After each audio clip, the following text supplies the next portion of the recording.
Are you scared of death? Pathetic. I don't give a shit about it.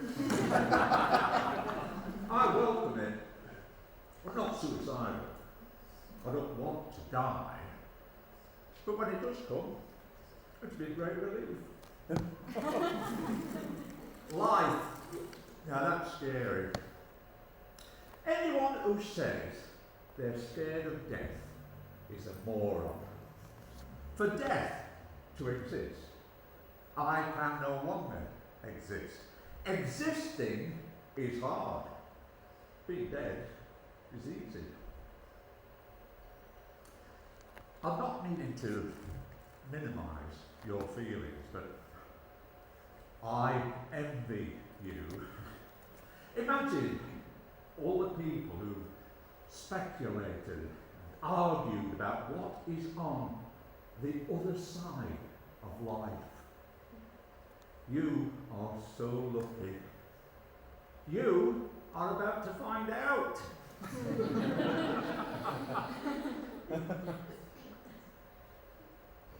You've pissed yourself.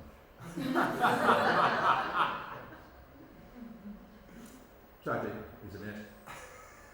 The things we hold on to so tightly. Life, like dignity. And in the end, it's the first thing to go. I've given you a botulinum toxin. Your muscles are starting to relax. Soon enough they'll relax so much that your breathing will just stop. Easy as that. All your worries, your fears, your hopes and dreams, done.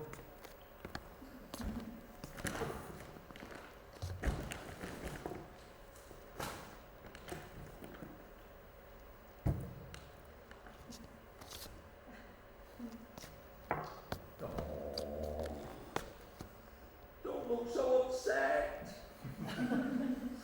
Just so you know, not that it will be much comfort, but you did nothing wrong.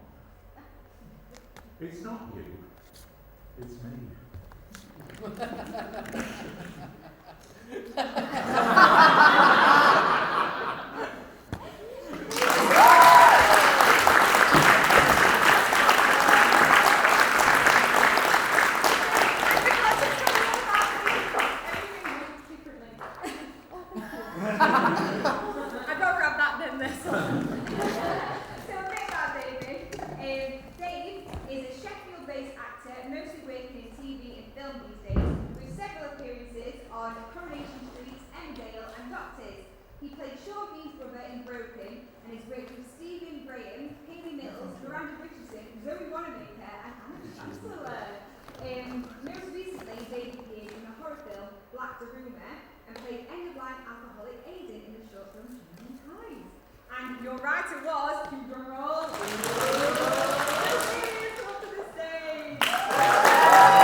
In hospital, you know. And tell the audience a bit about yourself. So I'm a film writer and director. I've never really done anything to do with theatre. Friend of Alice told me to write one, so I did. Amazing. I need you to it. And what was my next question? So what inspired, did I ask you what inspired you to write this monologue? No, I'm completely thrown off when I do one thing differently. What inspired you to write it? Well, Alice inspired me to write it because she told me to. Good answer. But yeah, what happened is, like you told me to write it, and then I'm very scattered, and I forgot, and then you told me the deadline was like a day away, so I just thought, I better write something, and then I just kind of imagine. And I told you off on the day of the deadline, didn't I? You did tell me on the day of the deadline, but we got it done, and that's it. Brilliant, amazing. And has anything spooky ever happened to you? I had a really spooky thing. I was in a hotel in Torquay about 5 years ago, and I will point out at this point I was very heavily intoxicated, so this might have had something to do with it. But middle of the night, I was like aware that I was kind of awake, and then this young blonde girl walked into the hotel room and then crouched down by the side of my bed. I was like, that's weird. I looked over and she disappeared. She wasn't in the hotel room to start with, I won't point that out, but it was like, so I was like, that's weird. So I stood up and I was like freaked out by it.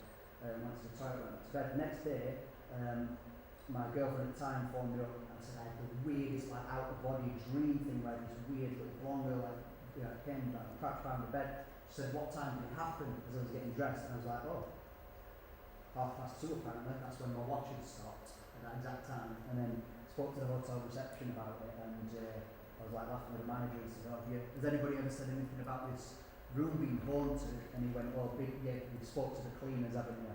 I said, no. He went, well, what did the cleaners say? And he says, oh, I know you spoke to them, but they said it's haunted by a blonde girl who